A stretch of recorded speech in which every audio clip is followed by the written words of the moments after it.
সবের ধরে নিয়ে শেষে আটটা আদায় করো।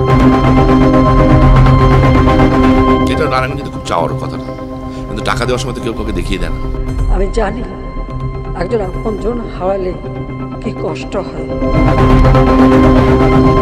পেটে ইট বাঁধা অবস্থায় শীতলক্ষা নদী থেকে এভাবে ভেসে উঠছিল একের পর এক মৃতদেহ। নারায়ণগঞ্জের শীতলক্ষার পার তখন স্বজনদের আহাজারিয়ার আত্মচিৎকারে যেন ভারী হয়ে উঠেছিল। ডুবুরি দিয়ে একে একে তুলে আনা হয় 7-7টি মরদেহ, আর তা দেখে কান্নায় ফেটে পড়ছিলেন খুন হওয়া সেই মানুষগুলোর স্বজনেরা, যাতে সরাসরিভাবে জড়িত ছিলেন স্বৈরাচারী আওয়ামী লীগের দোসররা।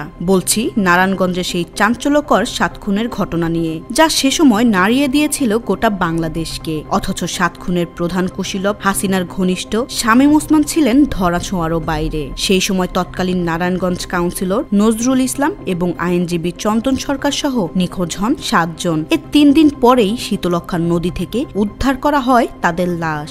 তদন্তে বেরিয়ে আসে নির্মম সেই হত্যাকাণ্ডের র্যাবের সরাসরি সংশ্লিষ্টতা। আটক করা হয় র্যাব 11 এর অধিনায়ক তৎকালীন আওয়ামী লীগের প্রতাপশালী মন্ত্রী তোফাজ্জল হোসেন চৌধুরী মায়ার জামাতা কর্নেল তারেক সাইদ সহ বেশ কয়েকজন কর্মকর্তাকেই। ঘটনার পরপরই ভারতে পালিয়ে যায় মামলার আরেক অভিযুক্ত নূর হোসেন।